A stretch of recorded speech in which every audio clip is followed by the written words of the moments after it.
ইস্তেমা আৰু তাত জুবিন গাৰ্গৰ ফটো প্ৰসংগটো খুবেই অপ্ৰাসংগিক।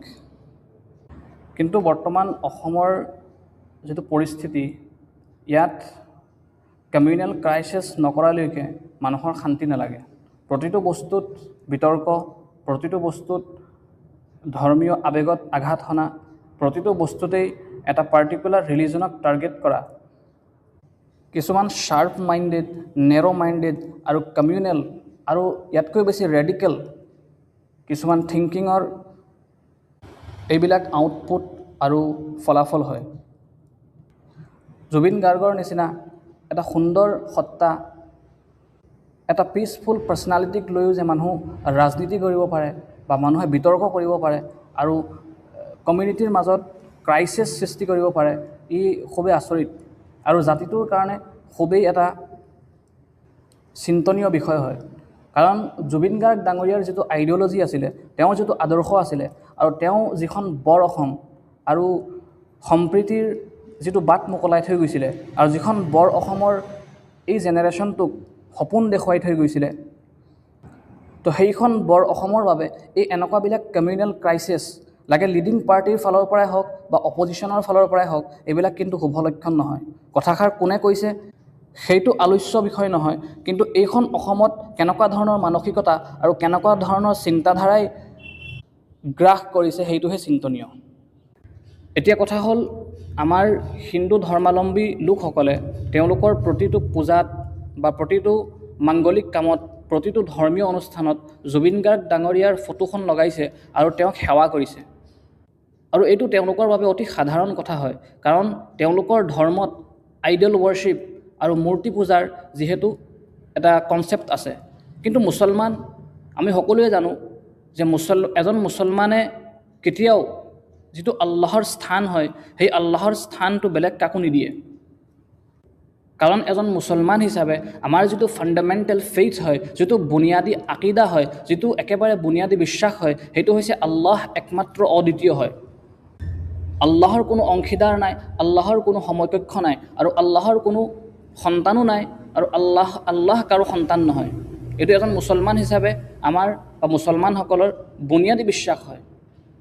গতিকে এজন মুছলমানে সেই বুনিয়াদী আকিদা আৰু সেই বুনিয়াদী বিশ্বাসটোক জলাঞ্জলি দি পেলাই সমাজত প্ৰচলিত এটা কামক কেতিয়াও কৰিব নোৱাৰে। আৰু ভাৰতৰ সংবিধানেও প্ৰতিজন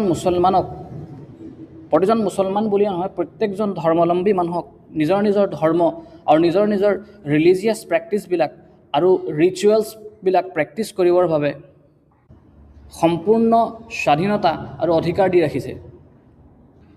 আৰু যিসকলে মুছলমানৰ বিশ্বাস আৰু আকিদা সম্পৰ্কে অলপ সাম্যক জ্ঞান আছে, তেওঁলোকে এইটো জানিব যে মুছলমান সমাজৰ ভিতৰত মূৰ্তি, ফটো, আইডল, ষ্টেচু এইবিলাকৰ কোনো কনচেপ্ট নাই। যিমান ডাঙৰ ব্যক্তিত্বৰ অধিকাৰী নহওক কিয়, কোনোদিন ইস্তেমাত বা মছজিদত, মাদ্ৰাছাত আমাৰ কোনো ডাঙৰ বুজুৰ্গসকল বা ডাঙৰ ডাঙৰ যিসকল পাৰ্চনেলিটি হয়, তেওঁলোকৰ ফটো লগোৱা হৈছে না তেওঁলোকৰ কিবা ষ্টেচু বনোৱা হৈছে। কাৰণ ফটো, ষ্টেচু এইবিলাকৰ ইছলামে বিৰোধিতা কৰে। গতিকে ইস্তেমাত জুবিন গাৰ্গ ডাঙৰীয়াৰ ফটোখন থকা এইটো এটা অপ্ৰাসংগিক কথা হয়।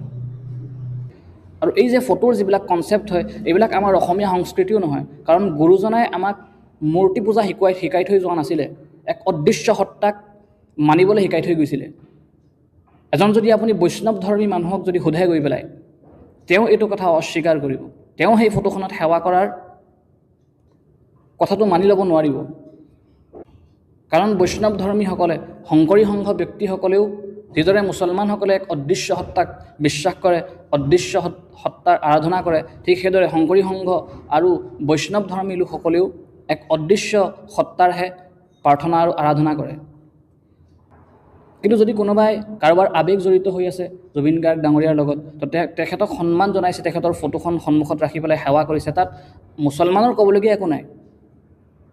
কিন্তু মুছলমানক কোনোবাই ইস্তেমাত জুবিন গাৰ্গ ডাঙৰীয়াৰ ফটো লগাবলৈ ফ'ৰ্চ কৰিব, এইটো কেনেকুৱা কথা হয়? মুছলমানৰ সমগ্ৰ মুছলিম বিশ্বৰ যিজন প্ৰাণকেন্দ্ৰ হয় জনাবে মুহাম্মদুৰ ৰাছুলুল্লাহ সাল্লাল্লাহু আলাইহি ৱাসাল্লাম, আজিলৈকে সেইজন মহাসত্তাৰে ফটো মুছলমানসকলে ক'তো লগোৱা নাই। তো জুবিন গাৰ্গ ডাঙৰীয়াটো বহুত দূৰৰে কথা। আৰু এইটো কথাও এনেকুৱা নহয় যে জুবিন গাৰ্গ ডাঙৰীয়াৰ ফটোখন লগালেহে জুবিন গাৰ্গ ডাঙৰীয়াৰ প্ৰতি শ্ৰদ্ধা জনোৱা হ'ব বা তেখেতৰ প্ৰতি আমাৰ যে এটা দায়বদ্ধতা আছে সেইটো প্ৰকাশ পাব। আচল কথা হ'ল জুবিনদাৰ যিখিনি আইডিঅ'লজি আছিলে আমি সেইখিনিক কিমান ফ'ল' কৰিব পাৰিছোঁ বা আমি সেইখিনিক কিমান মানিব পাৰিছোঁ সেইটোহে আচল কথা হয়। আমি সেই সত্তাটোক সন্মান কৰোঁ আৰু তেওঁৰ আদৰ্শসমূহ সন্মান কৰোঁ, কাৰণ তেওঁৰ অধ্যয়নৰ যিটো পৰিসৰ আছিলে এইটো খুবেই প্ৰখৰ আছিলে। তেখেতে বিভিন্ন ধৰ্ম, জাতি আৰু সভ্যতাৰ নিউট্ৰেলি ষ্টাডি কৰিছিলে, যাৰ কাৰণে তেওঁৰ ভিতৰত কিছুমান ইউনিক আৰু ডিভাইন কেৰেক্টাৰিষ্টিক্স ডেভেলপ হৈছিলে, যাৰ বাবে সেই সত্তাটো আমাৰ বাবে খুবেই আদৰ্শনীয় আৰু সন্মানীয়। কিন্তু ইয়াৰ অৰ্থ এইটো নহয় যে জুবিন গাৰ্গ ডাঙৰীয়াক মুছলমান সমাজে ভগৱানৰ স্থান দি দিব, এইটো একেবাৰে হ'ব নোৱাৰে। কাৰণ মুছলমানে আল্লাহৰ যিটো তৌহিদ হয় সেই তৌহিদটোৰ লগত একো বস্তুকে কম্প্ৰমাইজ কৰিব নোৱাৰে। তো গতিকে এই ফটোৰ যিবিলাক বিতৰ্ক হয় এই বিতৰ্কবিলাকৰ পৰা আঁতৰি আহক, কাৰণ এখন ফটো লগাই পেলাই সেই ফটোখনক সেৱা কৰা মানেই সেই ব্যক্তিজনক বা সেই ব্যক্তিজনৰ আদৰ্শসমূহক শ্ৰদ্ধা জনোৱা একেবাৰে নুবুজায়। কাৰণ এতিয়াও বহুত মানুহ এনেকুৱা আছে যি গডছেৰ আইডিঅ'লজি ফ'ল' কৰে, যি গডছেক ভাল পায়। গডছে সেইজন ব্যক্তি যিজনে জাতিৰ পিতা মহাত্মা গান্ধীৰ হত্যা কৰিছিলে। তো জাতিৰ পিতা মহাত্মা গান্ধীৰ হত্যাকাৰী গডছেৰ ফ'ল'ৱাৰো আজিৰ ভাৰতত বহুতেই আছে, কিন্তু তেওঁলোকৰ পকেটত থকা সেই নোটখনত মহাত্মা গান্ধীৰ ফটো লৈ ফুৰে। তো পকেটত থকা পইচাৰ সেই নোটবিলাকত মহাত্মা গান্ধীৰ ফটো থকা বা মহাত্মা গান্ধীক নিজৰ লগত লৈ ফুৰাৰ অৰ্থ এইটো নহয় যে তেওঁলোকে মহাত্মা গান্ধীক ভাল পায় বা তেওঁলোকৰ মহাত্মা গান্ধীৰ প্ৰতি শ্ৰদ্ধা আছে। তো সেই ফটোখনক শ্ৰদ্ধা জনোৱা, সেৱা কৰা, এইবিলাক সেৱা কৰিলেই যে সেই ব্যক্তিজনৰ প্ৰতি শ্ৰদ্ধা জনোৱা হ'ব, এইবিলাক ননচেন্স কথা হয়। আৰু কমিউনেল ক্ৰাইচিছক মানে আমি ইনক্ৰিজ কৰাত সহায় কৰি আছোঁ। গতিকে আমি সকলোৱে এই বিতৰ্কবিলাক বাদ দি পেলাই প্ৰত্যেকেই প্ৰত্যেকক শ্ৰদ্ধা কৰিবলৈ শিকোঁ, প্ৰত্যেকেই প্ৰত্যেকৰ বিশ্বাসক শ্ৰদ্ধা কৰিবলৈ শিকোঁ, কাকো যাতে আমি টাৰ্গেট নকৰোঁ। আৰু জুবিনদাৰ যিটো আদৰ্শ আছিলে আৰু যিখন বৰ অসম গঢ়াৰ যিটো তেখেতৰ সপোন আছিলে, সেই বৰ অসম গঢ়াত যাতে আমি প্ৰত্যেকেই নিজৰ ফালৰ পৰা যি পাৰোঁ কণ্ট্ৰিবিউট কৰোঁ।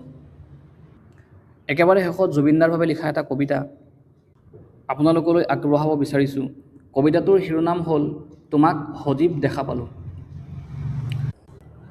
সহস্ৰ জনতাৰ অশ্ৰুবন্যাত প্ৰতিপদ দুৰ্লভ শব্দৰ আশে পাশে প্ৰেম, বিশ্বাস, আৱেগ, বিশ্বস্ততাৰ উচ্চতাত মহাশূন্যৰ প্ৰতিটো পক্ষীৰ দেউকাত স্তব্ধতাৰ এই সেমেকা বজাৰত আৰ্তনাদ সংমিশ্ৰ প্ৰতিটোপাল অশ্ৰুত জীপাল ধাৰাৰ নিস্বাৰ্থ উৰ্বৰতাত জাগতিক স্পন্দনৰ প্ৰতিটো ধপধপনিত পুৱাৰ মৃদু বতাহত আবেলিৰ ৰঙা চমকত অজস্ৰ প্ৰেমিকৰ হেঁপাহ থাপনাত আৱেগিক ক্ষণৰ প্ৰতি শ্ৰদ্ধাঞ্জলিত বেদনাসিক্ত ভঙা হৃদয়ৰ ৰক্তবোৰত নিৰ্ভীক নিৰন্তৰ প্ৰগতিশীল প্ৰতিধ্বনিত শেষ নোহোৱা স্মৃতিৰ ধাৰাবাহিকতাত প্ৰতিপদ বন্তিৰ নিভাঁজ পোহৰত হে ৰসাল জগতৰ মোহিনী আত্মা, হে গুণজ্ঞ পৃথিৱীৰ মহাকাব্য, তোমাক সজীৱ দেখা পালোঁ, তোমাক সজীৱ দেখা পালোঁ।